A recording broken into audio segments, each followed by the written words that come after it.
Punjabi singer और actor Diljit Dosanjh किसी भी परिचय के मोहताज नहीं है। कौन ऐसा शख्स है जो उन्हें नहीं जानता है। उनकी दरिया दिली और उनके बेबाक बोलने के अंदाज से भला कौन वाकिफ नहीं होगा। दिलजीत दोसांझ केबीसी के मंच पर पहुंचे और अमिताभ बच्चन के सामने वो हॉट सीट पर बैठे। लेकिन दिलजीत दोसांझ ने अमिताभ बच्चन से एक बात साफ साफ कह दी और उन्होंने केबीसी के हॉट सीट से उठने से साफ इनकार कर दिया। उन्होंने आखिर में अमिताभ बच्चन से कह ही डाला कि मैं हारा नहीं हूं, मुझे मेरे पैसे दीजिए। जी हाँ दोस्तों, ये सब कुछ हुआ केबीसी के एक लेटेस्ट एपिसोड में, जिसके बारे में बताने के लिए मैं आपके सामने हाजिर हुआ हूं।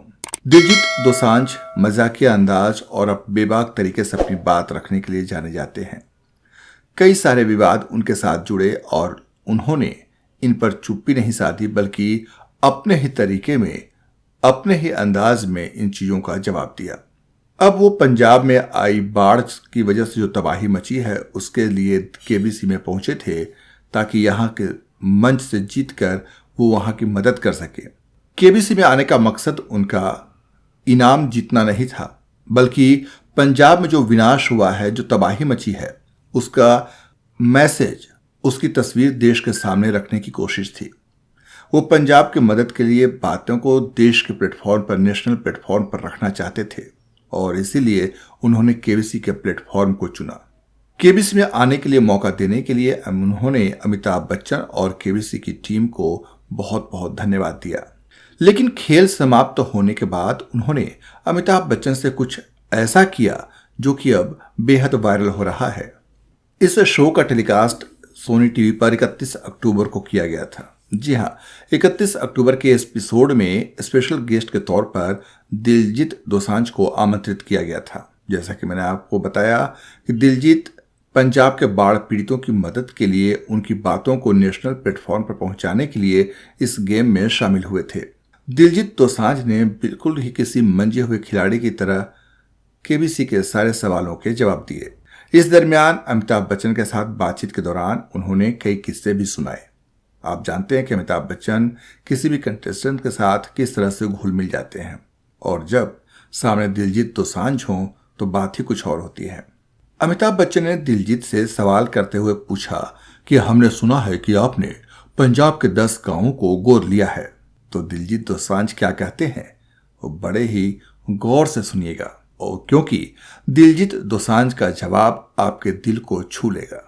अमिताभ बच्चन के सवाल के जवाब पर दिलजीत दोसांझ कहते हैं, पंजाब ने मुझे गोद लिया है, मैं पंजाब से हूं, मैं कैसे इसे गोद ले सकता हूं। कितनी गहरी बात कह दी दिलजीत दोसांझ ने। क्या लाजवाब जवाब दिया उन्होंने कि पंजाब ने मुझे गोद लिया है, मैं पंजाब से हूं, मैं कैसे इसे गोद ले सकता हूं। वाह। दिलजीत दोसांझ ने केबीसी का गेम खेलकर यहां पर इस मंच पर 50 लाख रुपए जीते। उन्होंने एक एक कर सभी सवालों के सही जवाब दिए और यहां पर अच्छी खासी रकम यानी 50 लाख रुपए की रकम को जीतने में कामयाबी हासिल की।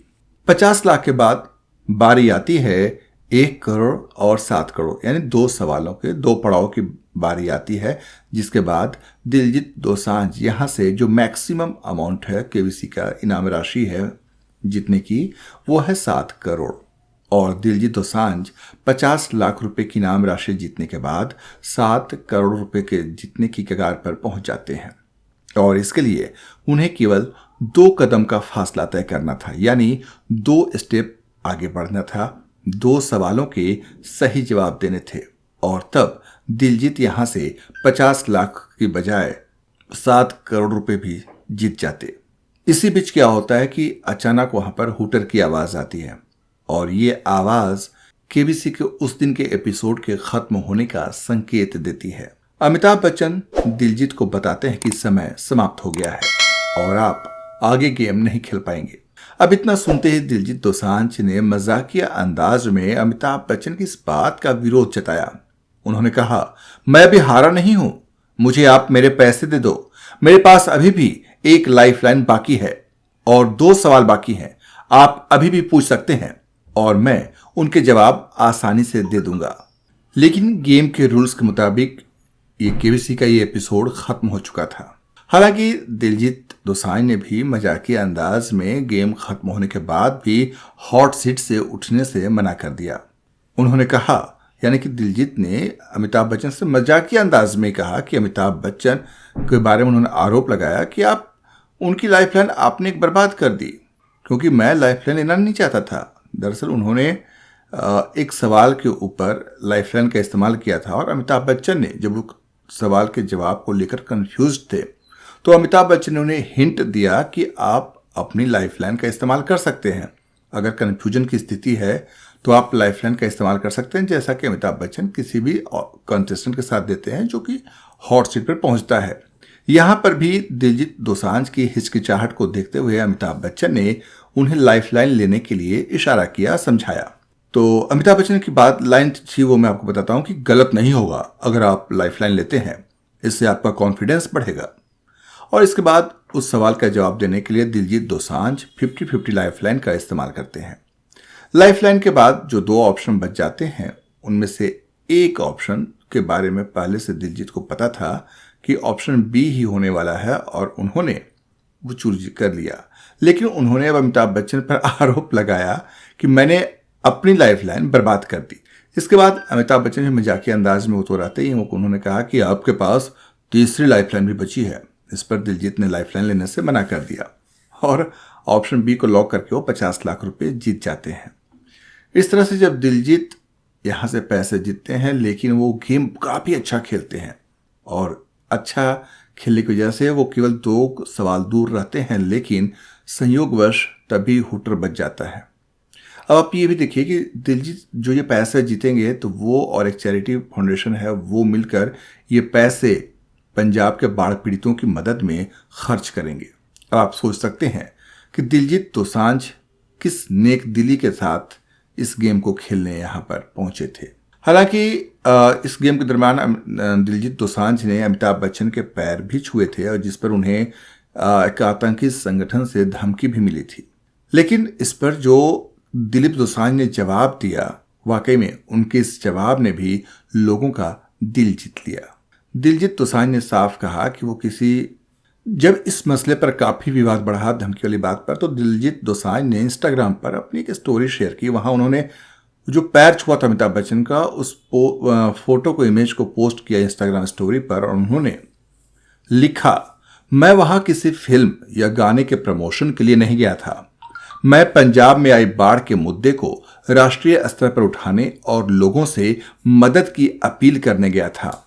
अब उनके इस बयान के बाद फैंस भी दिलजीत की तारीफ करने लगे। उन्होंने इतना तक कह दिया कि उन्होंने यानी दिलजीत दोसांझ ने सही मायनों में इंसानियत निभाई है। यानी कि दिलजीत दोसांझ ने सही मायनों में इंसानियत निभाई है। दिलजीत दोसांझ ने अपने ही तरीके से विरोधियों को इसका जवाब दिया और यहां से वो अच्छी खासी रकम जीत कर गए। वाकई में पंजाब के लिए बंदा बहुत ही बेहतर काम कर रहा है। अगर हर कोई पंजाब के लिए खड़ा हो जाए तो पंजाब की जो परेशानियां हैं अभी चल रही है, बाढ़ के बाद से जो तकलीफें हुई हैं, उसे दूर होने में जरा भी देर नहीं लगेगी। दिलजीत दोसांझ की इस कोशिश के बारे में, उनकी इस पहल के बारे में आप क्या सोचते हैं, कमेंट करके हमें जरूर बताएं। हमें आपके कमेंट का इंतजार रहेगा। मिलते हैं अगले वीडियो में फिर किसी नई जानकारी के साथ। तब तक के लिए नमस्कार। और हाँ, अगर आपने अभी तक हमारे यूट्यूब चैनल को सब्सक्राइब नहीं किया है तो इसे सब्सक्राइब करें, वीडियो को लाइक करें, शेयर करें और कमेंट जरूर करें।